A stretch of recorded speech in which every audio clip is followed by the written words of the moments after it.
Hello there and welcome once again to Red Gaming Tech with myself and Marta, and we've got a little bit of an Xbox special today as of course the Microsoft console which officially revealed the next gen Xbox, the Xbox One, was today, just took place not too long ago in fact, and there was quite a bit of information on some of the exclusive games and the not so exclusive games that we're going to be seeing. Unfortunately, I do think most of the game information is going to be revealed at E3, but I do have quite a bit of information about Call of Duty Ghosts, which of course has been confirmed for a while now.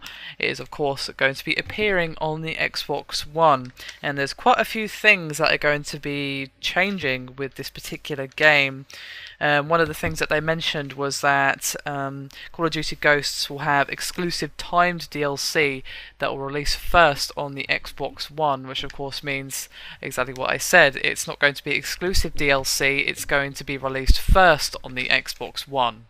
And what's even more interesting as well is that from the sounds of what the representative said, there will not be any work, on Modern Warfare 4 anytime soon. However, Call of Duty Ghosts on the Xbox One will be bringing a next-gen engine to the table, and of course will be developed by Infinity Ward. Now let's move on to the story just for a second. They didn't really go into too much detail, but what they did say, and from what I could gather from the world premiere trailer, was that basically America has had some sort of disaster happen to them. They didn't specify as to what it was, but it did look like nukes in the trailer, and there was quite a lot of damage done to them, and basically in this game they are not the world power that they are in reality. They are basically, there's only remnants of them remaining, and they do not have much power, and the ghosts are all really that remains, and they are the remnants of the US Special Forces, highly trained specialists in every form of useful combat that you can possibly imagine. So pretty much killing machines, but there's not that many of them left, of course, as you would imagine.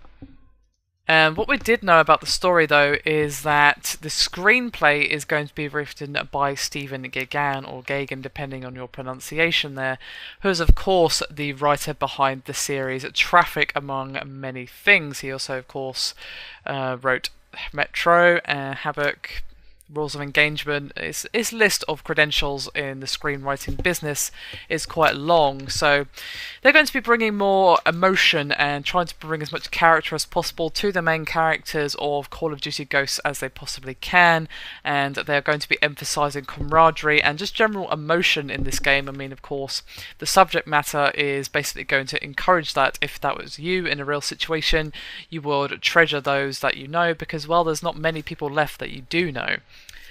What there was said, though, is that there's going to be a new addition to the squad in the form of a dog, and he's actually going to be, as I said, a squad party member, and can be used to both sniff out bombs and so forth, and also protect you in combat. And there was a nice little bit of in-game action with the dog basically taking down an enemy and chewing on his leg with some numbers. So, and as well as that, we've got sliding, leaning, and leaping capabilities for the player in game. And basically, how that's going to work is how you'd think. You know, the slide is fairly simple. We've seen that in many games up until this point. The leap, however, I think will add a lot of fluidity to the gameplay, as essentially what they showed is, you know, your character is running towards a wall and basically will seamlessly jump over it without breaking the flow of your run, which will help get rid of some of that clunky feel from the gameplay, which is definitely nice. Another thing that's very nice indeed is interactive smoke and fluid dynamics, so that's really going to add to the feeling of immersion that we're going to be seeing in Call of Duty Ghosts. And they also revealed a few changes to the multiplayer, which I'm sure is what many Call of Duty fans would call the bread and butter of the Call of Duty series. And one of the most interesting things that they discussed to do with the multiplayer is the word dynamic maps. And what they mean by this is that weather events, natural disasters and things like that, as well as player actions, will change the map and of course as I said, make it dynamic. And how often these events will occur or how often you can trigger them, they didn't really say. But given that player actions can change them, I would be surprised if they couldn't be done a couple of times per game, and perhaps natural disasters will be limited to once or a different type per map or something. It didn't really go into too much detail, just that it was a possibility for the multiplayer. As well as that, there's going to be character appearance and gear customization available. Of course, you can change the hair color, gear color, and that sort of thing. You know, all the stuff you'd expect really from a character customization system.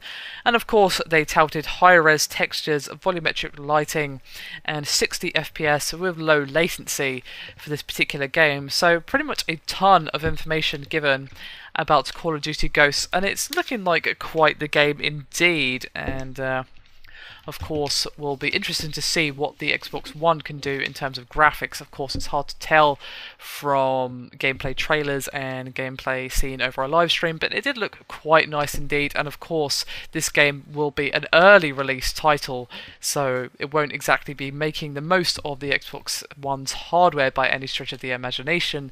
That will come many, many years into the console's life cycle. Anyway, that's me done for this video. Thank you very much for watching. Keep your eyes peeled here at Red Gaming Tech and also our website over at redgamingtech.com, as we're going to be covering everything about the Microsoft console quite extensively. So keep your eyes peeled here for the latest info. Anyway, that's me done. Thank you very much again. I'll see you next time. Bye for now.